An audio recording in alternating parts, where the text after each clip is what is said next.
Avant de plonger dans Genèse 3, prenons un moment pour ouvrir nos cœurs. Nous allons explorer la scène du Jardin d'Éden, contempler la tentation, la désobéissance et la sagesse que Yahweh Elohim offre à l'humanité. Chaque mot, chaque symbole nous invite à réfléchir et à écouter profondément. Le serpent était le plus rusé de tous les animaux des champs que Yahweh Elohim avait fait.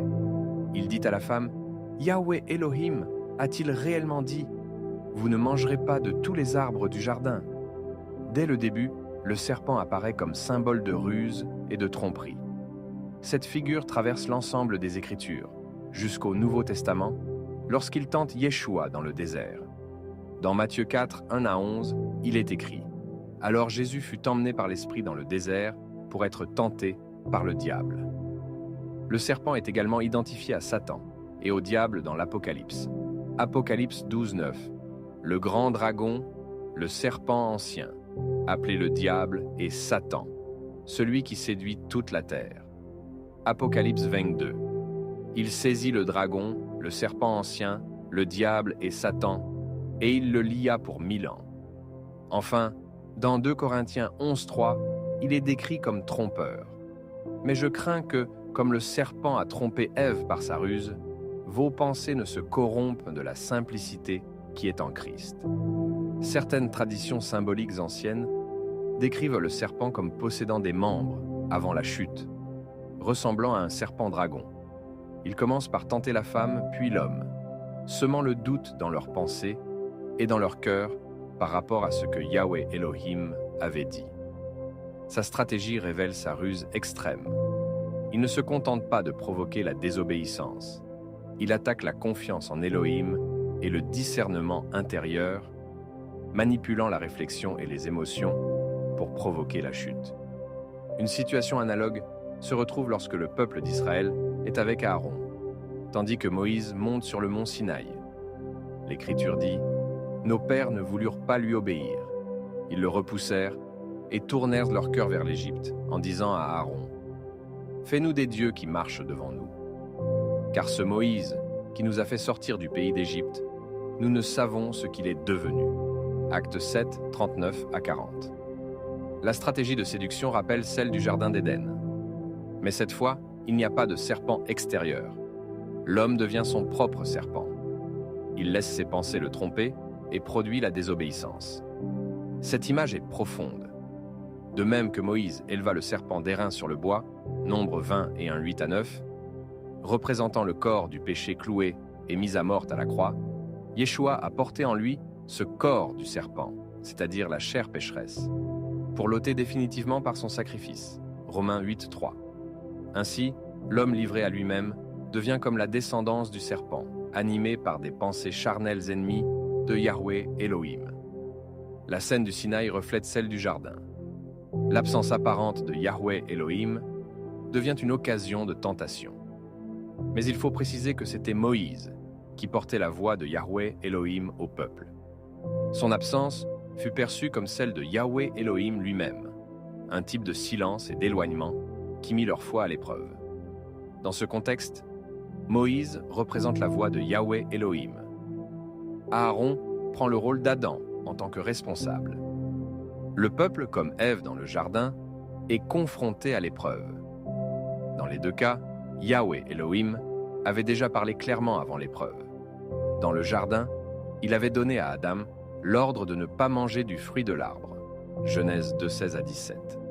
Sur le Sinaï, il avait proclamé sa loi oralement au peuple, Exode 20. Notamment le commandement de ne pas se faire d'image ou de représentation.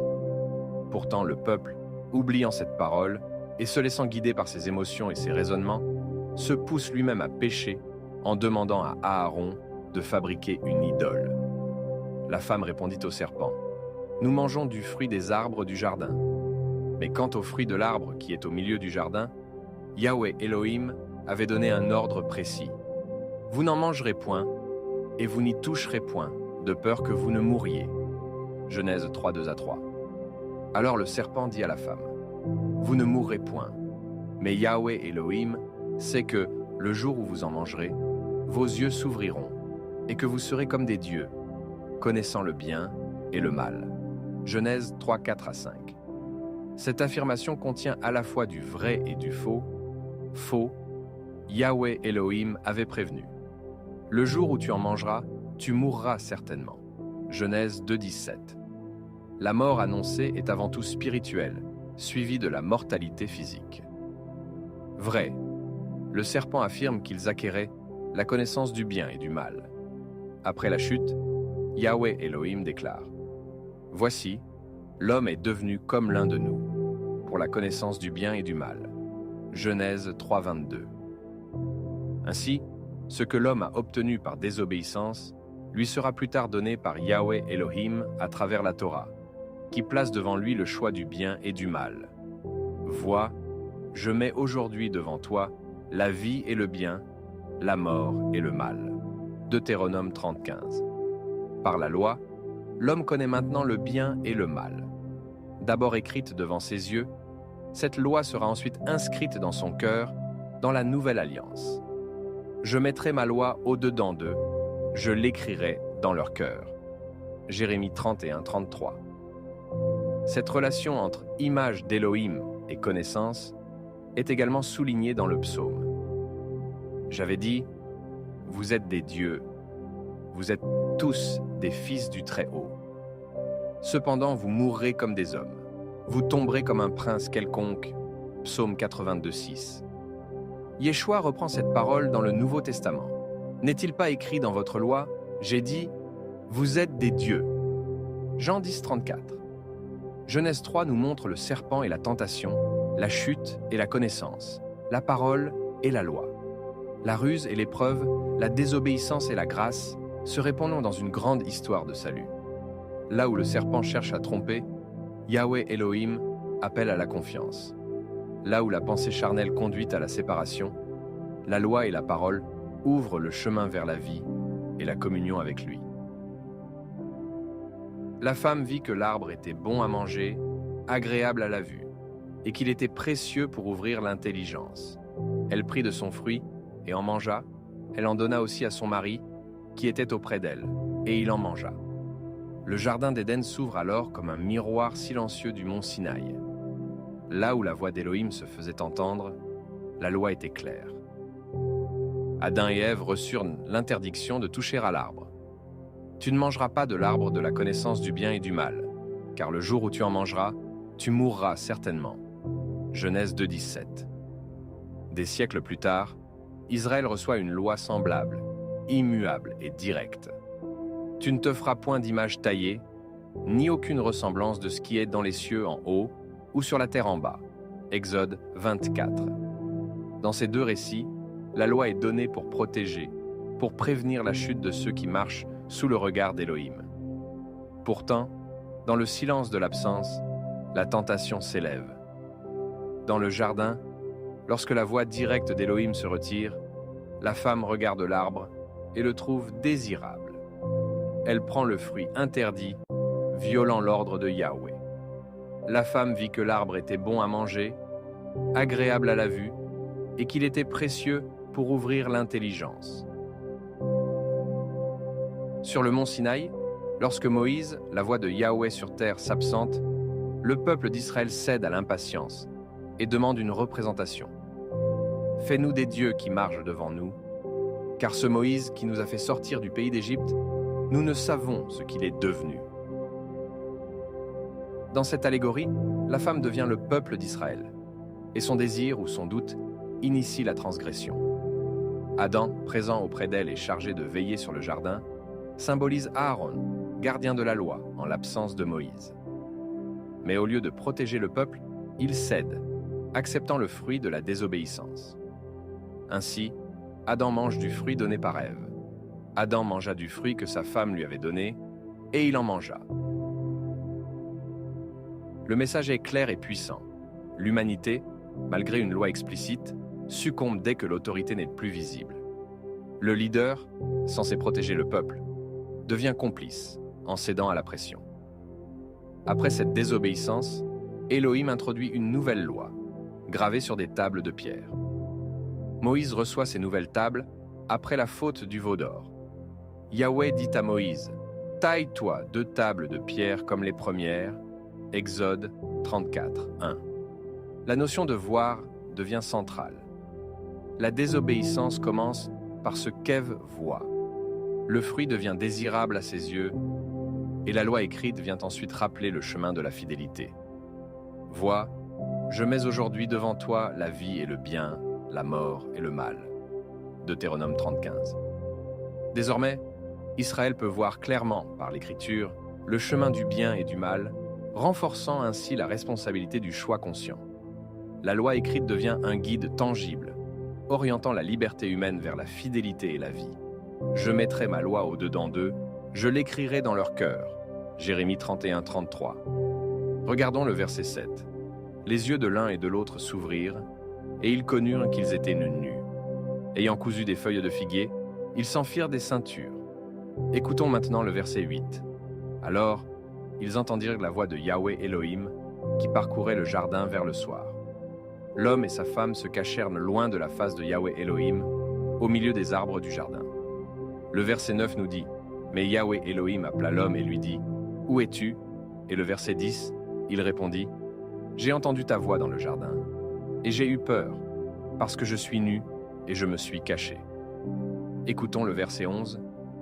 Yahweh Elohim dit, « Qui t'a appris que tu es nu?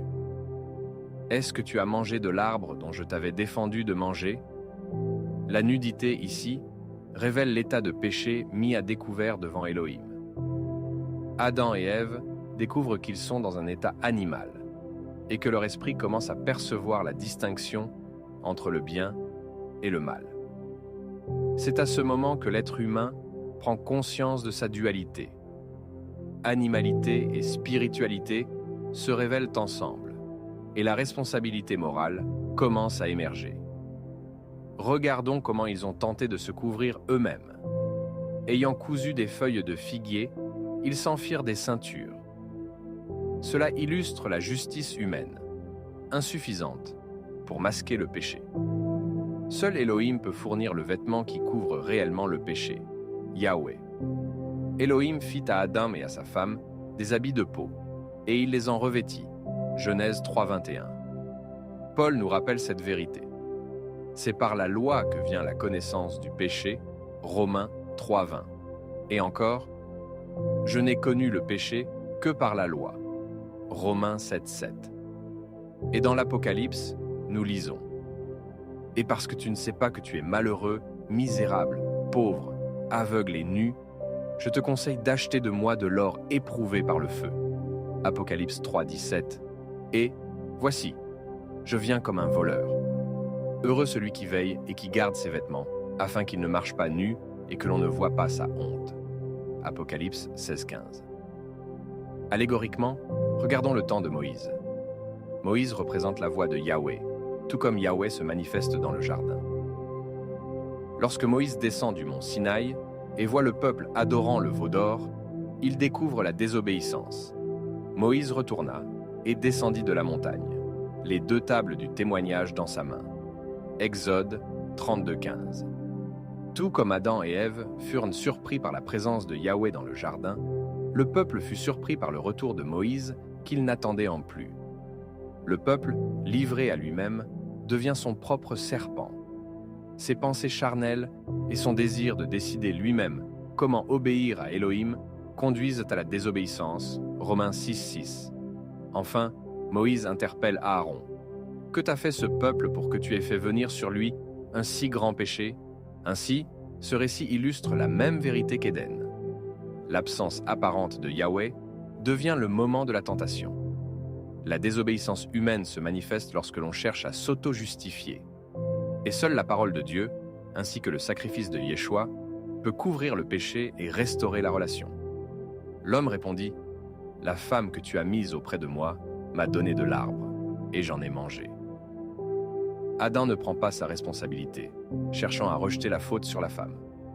Un parallèle apparaît avec Aaron, frère de Moïse, qui, lorsque le peuple adore le veau d'or, tente aussi de justifier son acte. « Ne vous mettez pas en colère, mon Seigneur. Tu sais que ce peuple est sujet à la méchanceté. » Exode 32:22. Il explique encore, « J'ai dit au peuple que chacun se dégage de ses ornements, et ils me les ont donnés, et je les ai jetés dans le feu, et ce veau en est sorti. Exode 32, 24. Comme Adam, Aaron cherche à se déresponsabiliser, blâmant d'autres pour son manquement. La leçon est claire.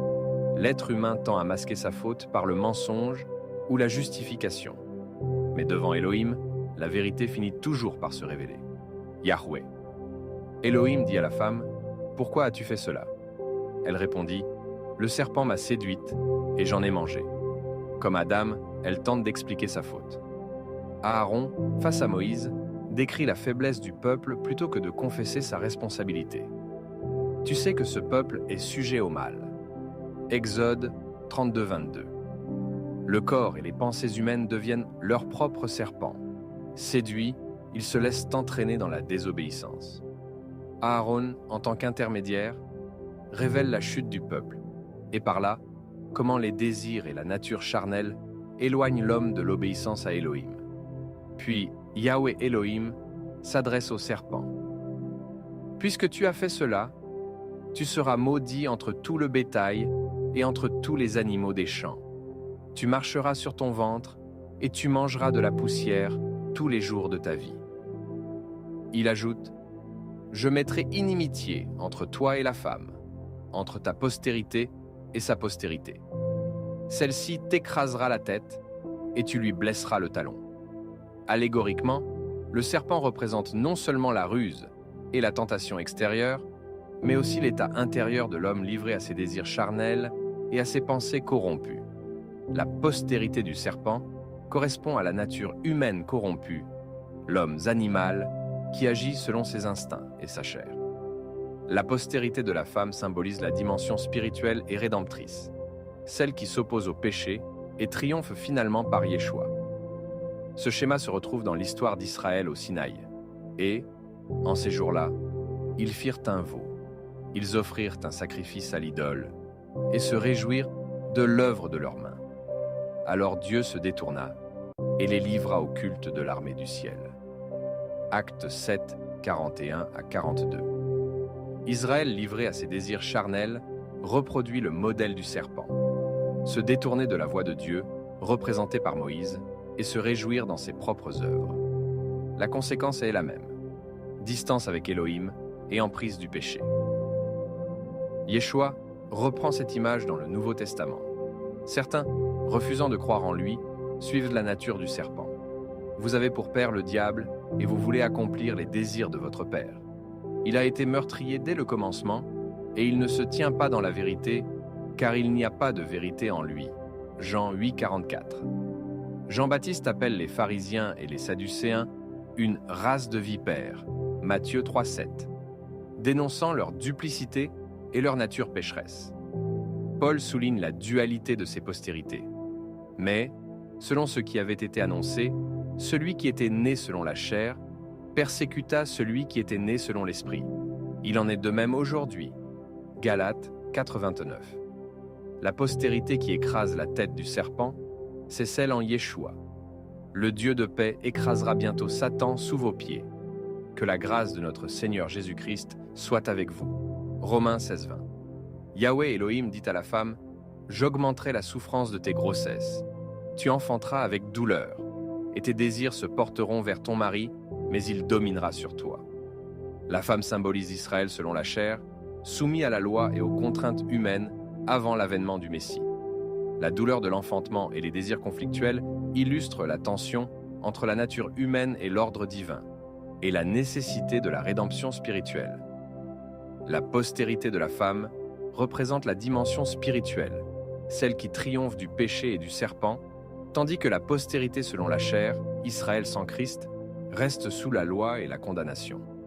Cette parole annonce la victoire ultime du Messie sur le péché et sur Satan.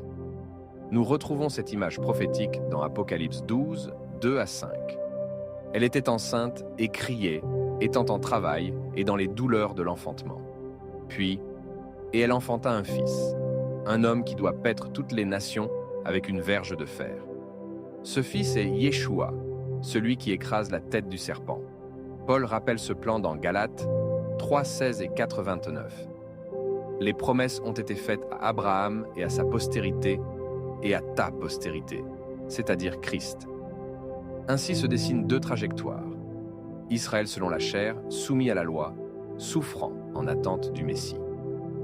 Christ, la postérité selon l'Esprit, qui triomphe sur le serpent et le péché. Romains 16:20 confirme l'accomplissement de cette promesse. Le Dieu de la paix écrasera bientôt Satan sous vos pieds. La victoire annoncée dès l'Éden se réalise pleinement en Christ, donnant la liberté par l'Esprit et non par la chair, inaugurant la rédemption et la vie spirituelle. Yahweh Elohim dit à l'homme, « Puisque tu as écouté la voix de ta femme et que tu as mangé de l'arbre au sujet duquel je t'avais donné cet ordre, tu n'en mangeras point, le sol sera maudit à cause de toi. C'est à force de peine que tu en tireras ta nourriture tous les jours de ta vie. » Le verset poursuit, « Il te produira des épines et des ronces, et tu mangeras l'herbe des champs. » Allégoriquement, le sol maudit symbolise toute la création qui souffre à cause du péché de l'homme.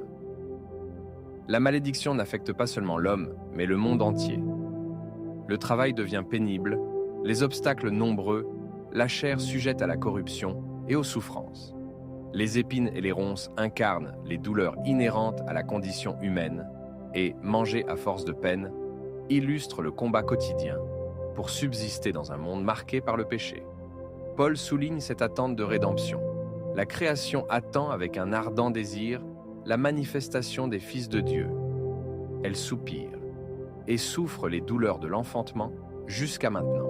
Romains 8, 19 à 22. De la même manière, Israël selon la chair endure la loi et la condamnation, en attente du Messie. Les promesses faites à Abraham trouvent leur accomplissement en Christ. Les promesses ont été faites à Abraham et à sa postérité. Il n'est pas dit « et aux postérités » comme s'il s'agissait de plusieurs, mais à ta postérité, qui est Christ. Galates 3,16. La malédiction et la souffrance précèdent la naissance spirituelle de l'homme en Christ et l'avènement de la Jérusalem céleste. Une nation naîtra en un jour, Ésaïe 66,8. Mais la Jérusalem d'en haut est libre, c'est elle qui est notre mère. Galates 4,26. Ainsi, Adam et Israël, selon la chair, subissent le sol maudit, la peine et la souffrance, tandis que la postérité selon l'Esprit en Christ triomphe de la malédiction et ouvre la voie à la liberté spirituelle. Le verset 19 ajoute « C'est à la sueur de ton visage que tu mangeras du pain, jusqu'à ce que tu retournes dans la terre d'où tu as été pris, car tu es poussière et tu retourneras dans la poussière. » Adam représente l'humanité entière, liée à la chair et à la poussière. La malédiction révèle que l'homme, dans sa condition naturelle, doit travailler durement pour se nourrir. Pendant 6 jours, il peine pour tirer son pain de la terre, illustrant la condition de l'homme sous la loi et dans un monde déchu. Le corps, soumis à la corruption et à la mort, retourne à la poussière, comme Yeshua le confirme. Or je dis ceci, frères, la chair et le sang ne peuvent hériter le royaume de Dieu, ni la corruption n'hérite l'incorruptible. Première épître aux Corinthiens 15:50. Plus loin dans l'histoire biblique, Dieu prépare le salut et le repos à travers des types prophétiques. Noé, dont le nom signifie « repos », préfigure Yeshua, qui apporte la véritable délivrance de la malédiction de la chair. Yeshua inaugure un chemin où ceux qui le suivent ne sont plus soumis à l'inquiétude pour le pain ou la vie. Ne vous inquiétez donc pas, disant « Que mangerons-nous? Que boirons-nous? De quoi serons-nous vêtus? » Cherchez premièrement le royaume de Dieu et sa justice, et toutes ces choses vous seront données par-dessus. Matthieu 6:31 à 33. Ainsi, l'humanité, représentée par Adam, souffre et travaille pendant 6 jours. Mais Yeshua offre le repos spirituel et la provision divine, accomplissant ce que la création ne peut atteindre seule. Adam donna à sa femme le nom d'Ève, car elle a été la mère de tous les vivants. Ève représente Israël selon la chair. En parallèle, la Jérusalem céleste symbolise Ève spirituelle. Elle est la mère de tous ceux qui sont vivants en Christ, de tous ceux qui appartiennent à Dieu selon l'Esprit. Comme le souligne Paul, « Mais la Jérusalem d'en haut est libre, c'est elle qui est notre mère. » Galates 4:26. Ainsi, Les croyants en Christ deviennent enfants de la Jérusalem céleste, héritiers de la promesse et de la vie spirituelle. Ésaïe confirme « Tous tes enfants seront enseignés par l'Éternel, et grande sera la paix de tes enfants. » Ésaïe 54, 13. Et Jean rappelle « Mais à tous ceux qui l'ont reçu, à ceux qui croient en son nom, il a donné le pouvoir de devenir enfants de Dieu. » Jean 1, 12. Paul ajoute encore « L'Esprit lui-même rend témoignage à notre esprit que nous sommes enfants de Dieu. Et si nous sommes enfants, nous sommes aussi héritiers, héritiers de Dieu et co-héritiers de Christ. » Romains 8, 16 à 17. Ainsi, tout comme Ève a été la mère de tous les vivants selon la chair, la Jérusalem céleste est la mère de tous les vivants selon l'Esprit. Nous, les croyants en Christ, devenons ses enfants spirituels, héritiers de la promesse divine. Puis, Yahweh Elohim fit à Adam et à sa femme des habits de peau, et il les en revêtit. Dieu lui-même couvre Adam et Ève, montrant que le pardon et la rédemption viennent de lui, et non de l'homme. La peau donnée représente un sacrifice préalable, préfigurant Yeshua, l'agneau de Dieu, qui ôte les péchés de son peuple. Ésaïe l'annonce, « Mais il était blessé pour nos transgressions, brisé pour nos iniquités. Le châtiment qui nous donne la paix est tombé sur lui, et c'est par ses meurtrissures que nous sommes guéris. » Ésaïe 53, 5. Jean le confirme. « Voici l'agneau de Dieu qui ôte le péché du monde. » Jean 1, 29. Et Apocalypse. « C'est l'agneau immolé dès la fondation du monde. » Apocalypse 13, 8. Paul rappelle, « En lui Dieu nous a choisis avant la fondation du monde, pour que nous soyons saints et irrépréhensibles devant lui. » Éphésiens 1, 4. Hébreux souligne encore, « Ouaj, sans effusion de sang, il n'y a pas de pardon. » Hébreux 9, 22. Apocalypse précise, « Ce sont ceux qui viennent de la grande tribulation. Ils ont lavé leurs robes et les ont blanchis dans le sang de l'agneau. » Apocalypse 7, 14. Enfin, Paul exhorte, « Revêtez-vous de l'homme nouveau, créé selon Dieu dans la justice et la sainteté, qui viennent de la vérité. » Éphésiens 4, 24. Et Apocalypse conseille, « Je te conseille d'acheter de moi de l'or éprouvé par le feu, afin que tu deviennes riche, et des vêtements blancs, afin que tu sois vêtu, et que la honte de ta nudité ne paraisse pas. » Apocalypse 3, 18. Ainsi, Yahweh Elohim fournit lui-même la couverture et le pardon. Symboliquement, Yeshua est l'agneau choisi pour couvrir l'homme devant Dieu, laver sa robe de péché et permettre l'accès à la vie et à la justice. Yahweh Elohim dit, « Voici, l'homme est devenu comme l'un de nous, pour la connaissance du bien et du mal. Empêchons-le maintenant d'avancer sa main, de prendre de l'arbre de vie, d'en manger et de vivre éternellement. » Après sa désobéissance, l'homme a acquis la connaissance du bien et du mal, mais sans la capacité divine de rester dans le bien. Il est désormais conscient, mais corrompu. S'il avait mangé de l'arbre de vie dans cet état, il aurait vécu éternellement dans le péché et la corruption. Dans sa grâce, Dieu ferme l'accès à l'arbre de vie, non comme une punition définitive, mais comme une protection, en attendant l'œuvre de rédemption. L'arbre de vie réapparaît plus tard dans la révélation finale. « À celui qui vaincra, je donnerai à manger de l'arbre de vie, qui est dans le paradis de Dieu. » Apocalypse 2,7, et encore « Heureux ceux qui lavent leurs robes, afin d'avoir droit à l'arbre de vie et d'entrer par les portes dans la ville. » Ainsi, l'accès à l'arbre de vie est fermé pour Adam, mais il est rouvert en Christ. Le premier homme est écarté du chemin de l'éternité par le péché. Le nouvel homme en Christ retrouve cet accès par la croix et la résurrection. Paul exprime ce contraste.